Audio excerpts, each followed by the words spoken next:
it's hard to not compare the show to itself. And this is an instance where I think we have to go there. Your own past successes are your downfall. That's why I never do anything good. Hell yeah. Never. Make the first 3 seasons worse. What's up, Wisecrack? Welcome to The Good, the Bad, and the Brilliant, the show where we break down the TV shows, films, and games that we are really excited about. And warning before we get into it, there will be a lot of spoilers ahead. I'm Michael, and joining me today is Wisecrack writer and shy pooper, Tommy. Yeah, that makes this moment pretty awkward for you, I guess. Yeah, I put cameras in there so I can see how you acted. Today we're going to be talking about the first half of season 4 of Rick and Morty. In this half of the season, we learn about the power of a dragon soul orgy, see what happens when you can see your death, and learn that the ocean films were maybe kind of lame, and snake jazz. Lots and lots of snake jazz. So let's get into it by talking about the good. So Tommy, you're on the hot seat right now. What did you think was good about the first half of season 4 of Rick and Morty? Well, I mean, you've already said it, snake jazz. But there's a level of absurdity to Rick and Morty this season. I thought it took it to sort of new heights in terms of there's a sort of a 5-minute montage where we just hear snakes hissing at one another, or if we're going to go so far as, having a dragon, sort of a sexual romp with a dragon. There was just a level of absurdism to these things that you didn't see coming, and I thought that was... It took absurdity to a new level here. Yeah, I mean, especially with the Snake Jazz episode, when they went to that 5-minute montage that was in Snake, in my mind I was like, they're really doing this.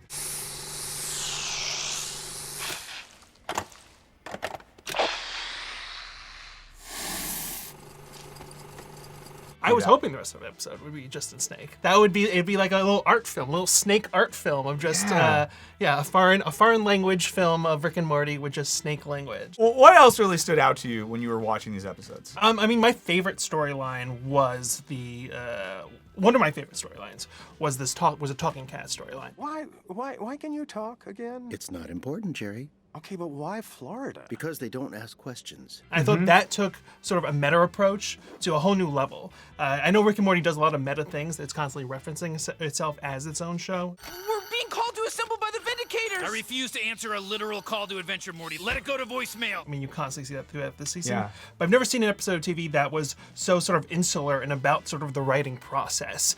Where, I mean, that storyline opens with them talking about how the talking cat bumps against the talking dragon. Jerry, why would I give Morty a talking dragon and you a talking cat at the same time? Those concepts bump. If you're talking to a cat, it's an abnormal event unrelated to me, like when you went to Pluto or my daughter.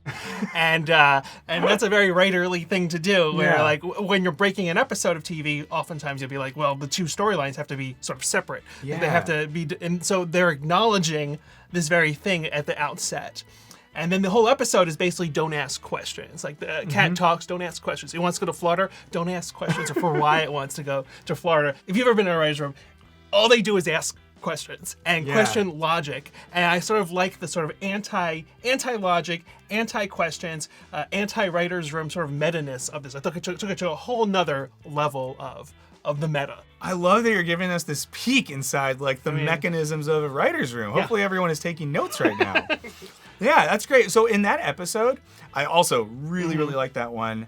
What do you think they saw when we finally learn who this cat really is? Well, I think that's the whole point, that the answers to your questions oftentimes will drive you into total insanity. I love the moment when you see that, and then we have like Rick put like his blaster right in his mouth for a second. Yeah, no, like, oh my God, they're doing this. The constant questions that you get will make you want to kill yourself in a writer's room. And I think that is the point of it. And I think Dan Harmon actually had an interview afterwards where he actually confirmed that this was really about sort of the writer's room. The cat represents that voice in your head in the writer's room. It's like, you're overthinking it, just have fun. Something I thought that was strong in this season half was the deconstruction of genre. Sure. So in the heist episode, as someone who, for better or worse, don't judge me, is a fan of the Ocean's films and a good heist movie in general. But you have that thing sometimes in a heist film where you might watch an hour and 45 minutes of a movie and you're in one world and one story. There's one set of stakes, one set of tensions, all this stuff. only to learn in a 5-minute montage that none of it mattered. Mm-hmm. That it was everything happening behind the scenes that really mattered. Yeah. People that you might have thought were enemies or against each other the whole film were working on the same team. And while it's like fun, and for some reason I guess we hate ourselves as people because we're like, I'm so stupid. This movie tricked me. I love it. But I love how they got into that and the levels and the depths they went to continue to like push and heighten that idea of like the sort of meta heist going on. And of course, the end really got me. I'd say like 5 minutes towards the end of that episode, I was like, okay, we get it. Then this computer switch with this one. But then when the whole thing is to kill Morty's dream of becoming a screenwriter, I was dying. I thought that was so good. Who needs dreams? I'll just hang out with you and go on adventures and do whatever you want to do, forever. Oh, well, okay. I mean, that's what you want. Yeah, I mean, you don't see a lot of sort of heist deconstructions, I feel like. This is like really the first like heist films suck. Yeah. Like I don't think I've ever seen that before. I think I was like thinking about writing a heist thing and it broke my spirits too. I was like, oh my God, this is, and it's so on the money, I think. Oh, when they're putting the team together. Yeah, you're like, oh my God, this is the formula. The one where they're like watching the race and it's like, which one? And it's like, yo, that's one. That's obviously the one. It just like brings you right there. So I really enjoyed that. So along with the heist genre, we got into the fantasy genre a little bit as well, through the story of Morty and his dragon. In particular, we have Rick telling us that dragons are just for nerds that won't admit that they're Christian. You know who's into dragons, Morty? Nerds that refuse to admit they're Christian. Which I found so funny and I think is a nod to, J.R.R. Tolkien. And I think even... And maybe I'm overreading into this, like the over-sexuality of Game of Thrones and the obsession with dragons and all this sort of stuff. So I really liked that and did not see it coming. Like when they did the soul bonding thing at first, I was like, okay, this is interesting, but they're just like good friends. But then we learned they're all like slut dragons. And we eventually have to have like a 10-way slutty dragon soul orgy to kill the wizard. It was so good. And I feel like people in the room are probably these people. So it's a good natured making fun of. But the way in which a certain type of, normally dude, we can get into fantasy stuff that's like actually about sex without acknowledging that it's about sex. So that was another fun genre deconstruction they had. I also love the fact that they acknowledge that magic makes no sense. Up, Morty. Stop trying to pretend like magic involves skill or thought. And that there are no rules to it. Yes. That literally you can just do like a little hand motion and this thing will turn to fairy dust or to butterflies. Yeah, and I think there's many of us, I won't say the names of any properties, but there's a couple different properties on both film and television that have wrapped up in recent months and years that have left one wondering, like, what are the rules? What works, what doesn't work? Where's the consistency in this universe? So that was really fun. And then this is like less deep, but I loved the sequence that was Rick and the dragon partying to Future. And just like raising ruckus in a zoo and like smoking blunts and drinking and stuff. Yeah. Didn't see that coming. That was great. Yeah, who doesn't want to hang out at a dragon? Yeah. Get high. Yeah, I mean, we all dream about it, right? So what some of the other stuff that you found good about this? The time travel stuff, to just go off your deconstruction, they also sort of deconstruct the time travel genre as well very well, I thought. Where it's, again, the rules don't make any sense. Yes, I didn't see like the Terminator tie-in come in, but of course when it did, it was like, duh. Yeah. But another one that really took that apart, and I think, once again, I imagine all of these are deconstructions of genre that these writers like. They probably enjoy the Ocean's films and fantasy and the Terminator films, but also they're kind of dumb, and we often don't admit that parts of these genres are kind of dumb. So it's great that they got to have fun with them. I also like that they deconstructed like both sort. There are like two different types of time travel films typically. Like the one where you can change the past, all of the Terminator, and then there's the one where everything that has happened before has happened again, and that kind of thing, like a circular loop. Yes. And so they do the Terminator thing, but they also do the circular loop with poor Morty and his eye getting punched. And so I love that sort of the future self you gave you all these books about how to, go create time travel for the snakes. And now you have to actually do all that research yourself. You can't just get by that sort of boring stuff. Merry Christmas, nuts. Get to work. Jeez, I don't see why you have to be smug about it. That's not necessary. And that episode too, like the very end moment where we see like busted eye Morty meeting other Morty.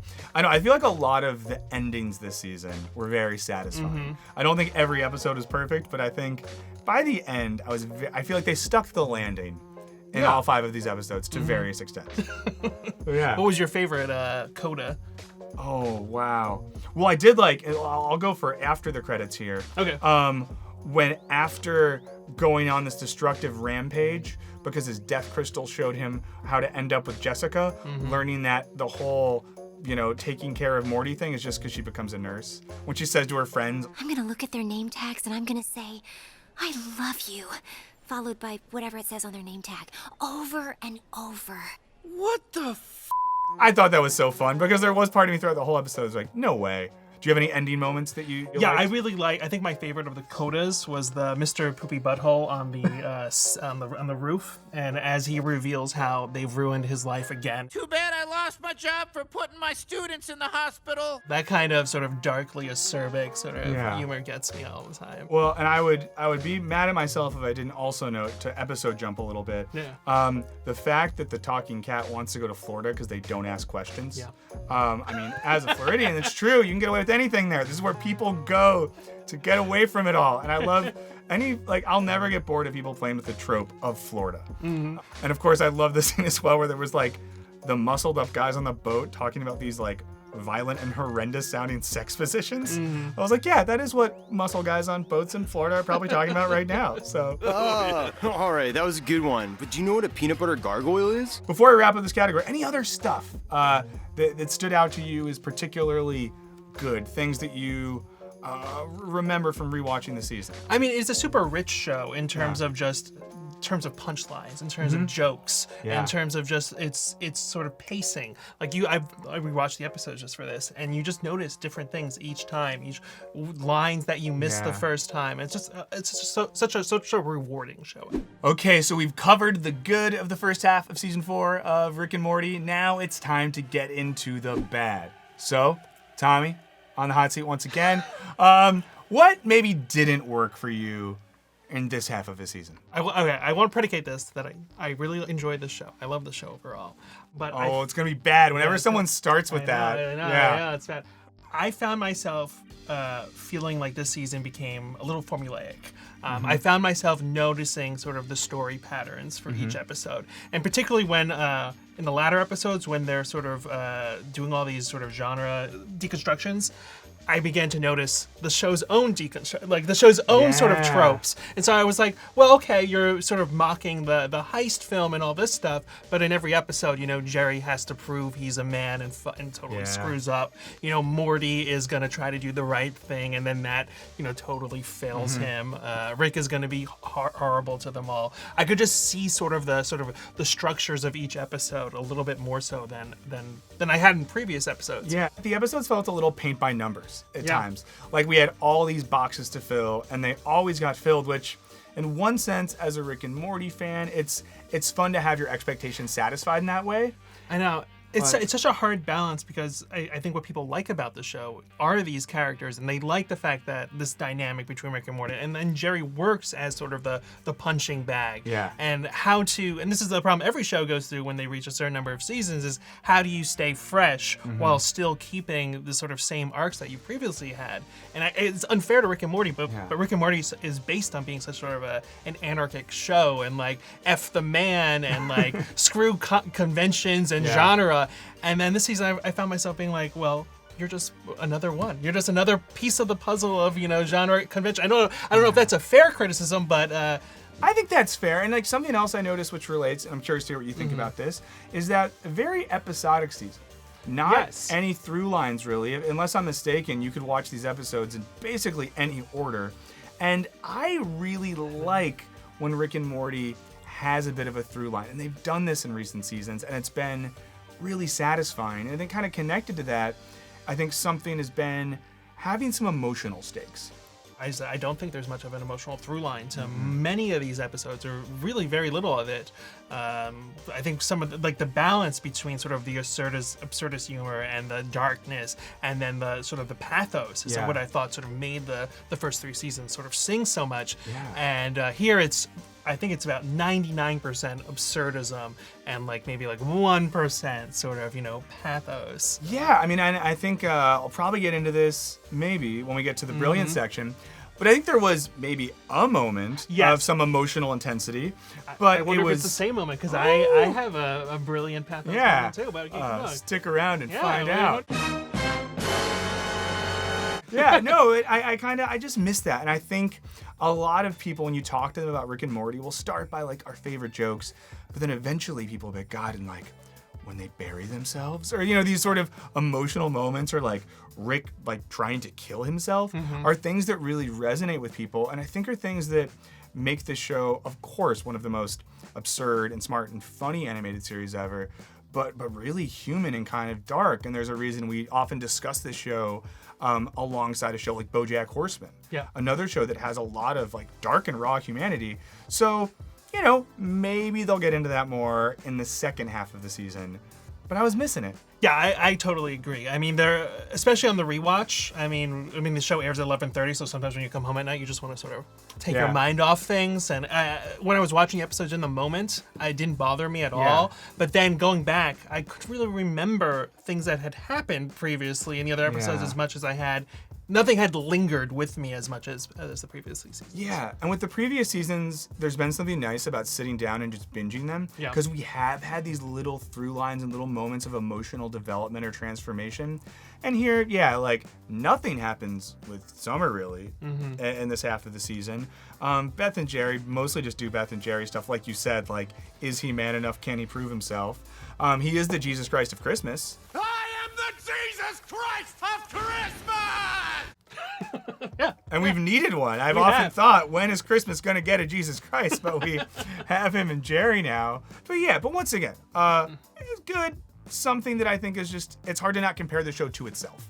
And this is an instance where I think we have to go there. Your own past successes or your downfall. That's why I never do anything good. Hell yeah. Never.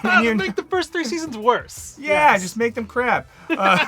Is there anything else that you were thinking of as sort of existing in the realm of bad? Well, I mean, on this sort of emotional through line note, I found myself thinking the show was much more cynical. I mean, this has always been a sort of cynical show, but I found the cynicism almost overwhelming. And I wonder if it's because the pathos, the sincerity is sort of sorely lacking, where all you're left with is sort of jokes at the expense of other genres, jokes at the expense of Jerry and Morty, and it just sort of it rubbed me a little bit the wrong way. I can't tell if this is just a personal thing for me.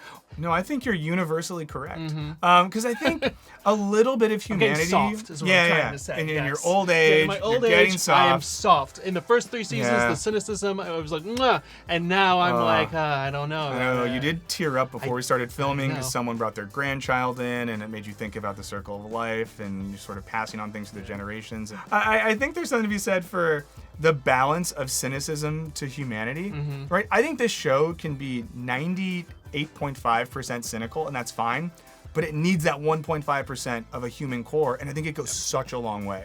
And I think it's not like when we look back on previous seasons, there's whole episodes that are committed to these like emotional stories, but it's the moments. And we see those little peaks of something human. You know what wubba lubba dub dub means. That's just Rick's stupid nonsense catchphrase. It's not nonsense at all. In my people's tongue, it means, I am in great pain. Please help me. That really balance out all the cynicism, and I think make the cynicism work a lot better. Anything else we got for bad, or have we exhausted all of our bad stuff? I don't know. I got my bad stuff out. Do you have anything more? That's all my bad. That's all your bad? All right. Yeah. It's not that bad. So, Tommy, we've talked about the good. We've talked about the bad. You know what that leaves us with?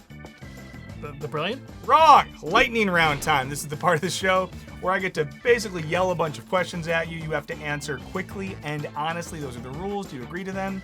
Doesn't matter. We're doing it anyway. So, first question.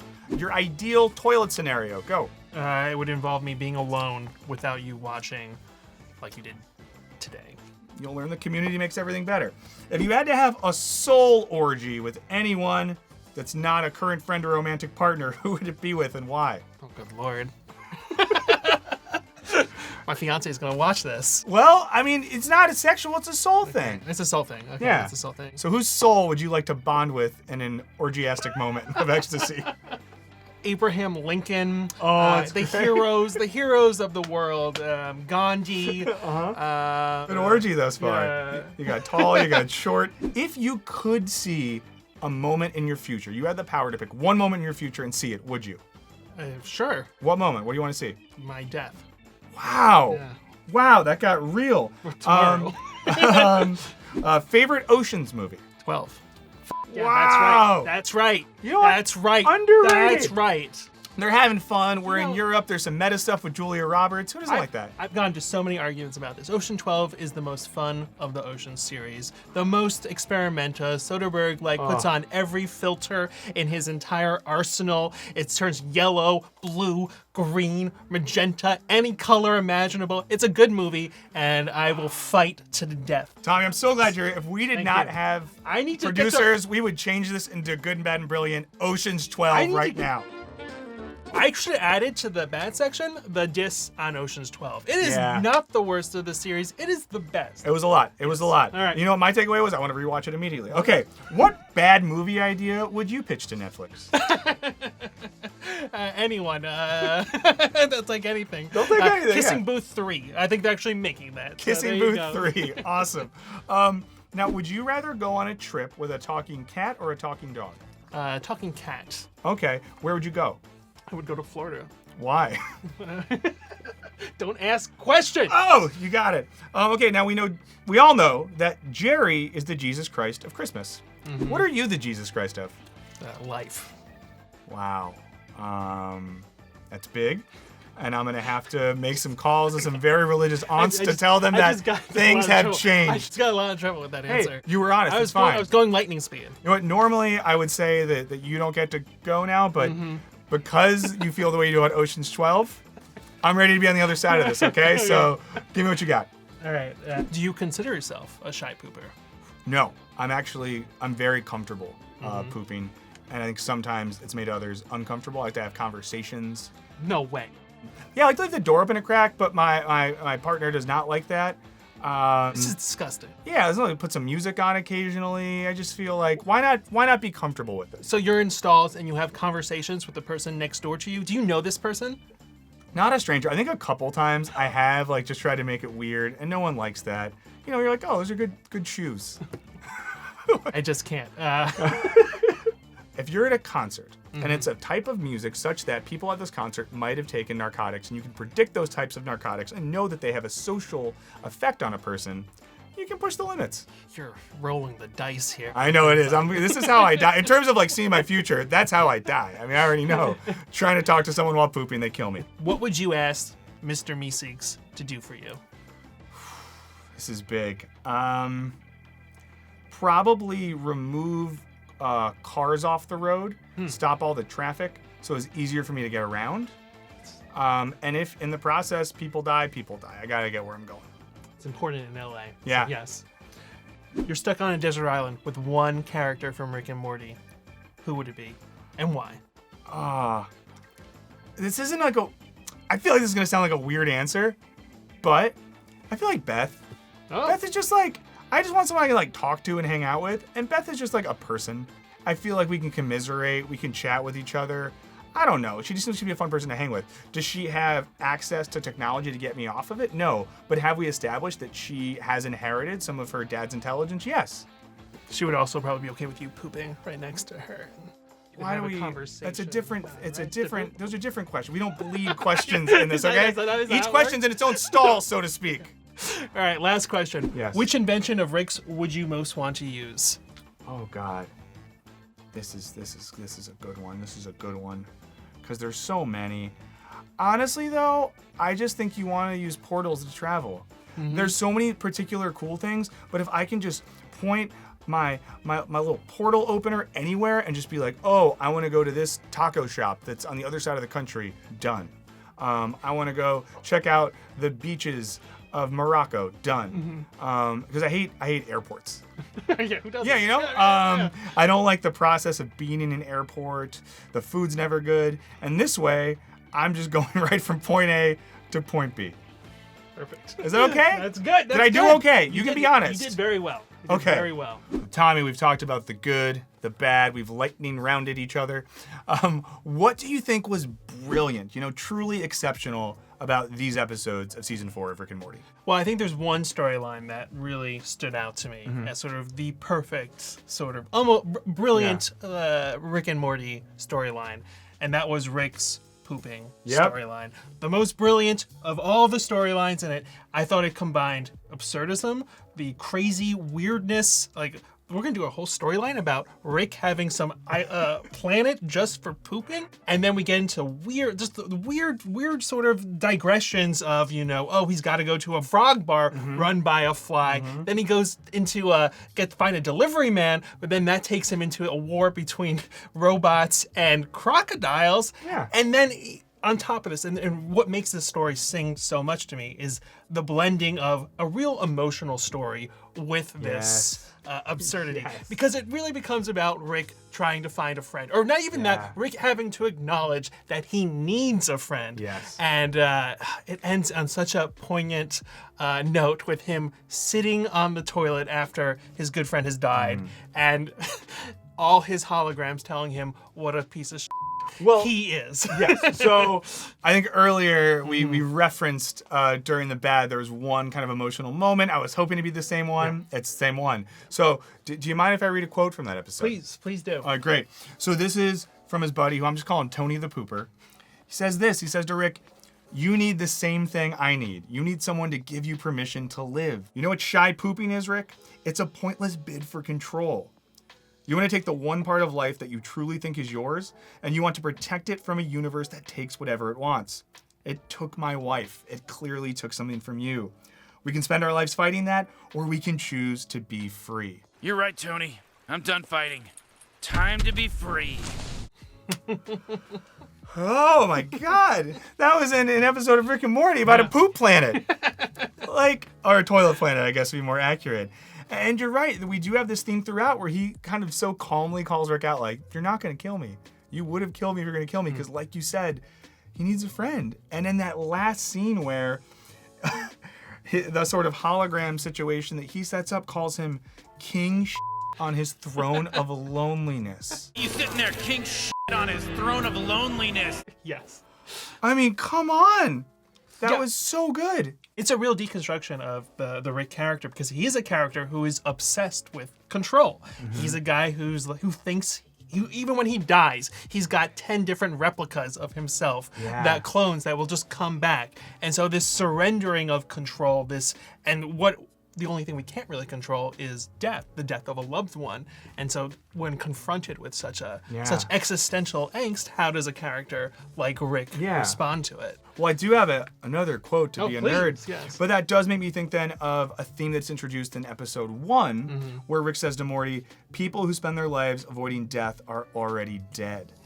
So we do have this theme. I think if there is an emotional theme or something that's really human going on, it's death anxiety. Yeah. And we have that pop up a couple times in the season, and kind of the connection between anxiety about death and loneliness in this life. No, I agree. And if you look at the app episode, that's all about people trying to connect with each other. So it's interesting, the things we do to sort of deal with our own sort of existential mortality, finding other people to sort of celebrate whatever time we have.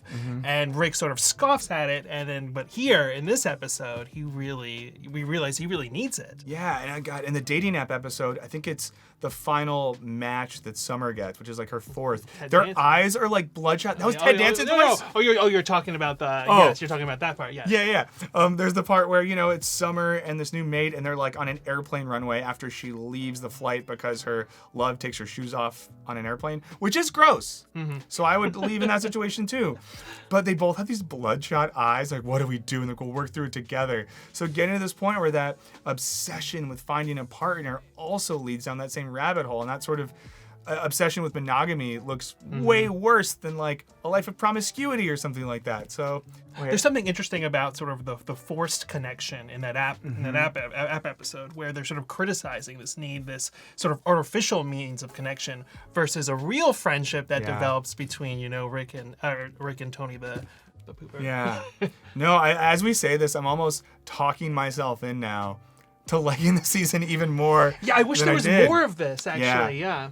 And I think this is the thing. Like, I think everything we say is kind of against the understanding that we're getting a second half to the season. Yeah, that's what I was thinking too. That like we're only talking about the first half of a season, so it's very hard to sort of criticize the arc of the season when we haven't seen sort of the latter 5 episodes. Yeah, so that's what I'm really interested in. If these themes are picked up in the latter half and developed, we might have just a humdinger of a second half to the season. And I think we can only hope that happens. Are there any other moments that stood out to you as worthy of the title brilliant? Well, nothing to that extent. I do think that the world of Rick and Morty grew, and I'm always interested in watching sort of weird stuff. We've mentioned, the snake world.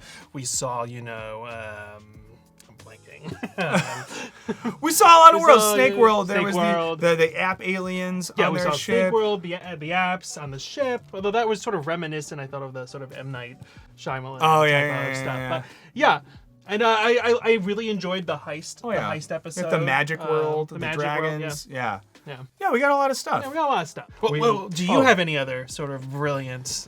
I would say we got to it. I think the two moments that I thought were brilliant, the introduction of death anxiety and being just the king of loneliness on the throne of emptiness. Mm-hmm. I think those were the two moments I found brilliant because I think, once again, I love the show, but what makes the show so special to me are those moments of some real human shit.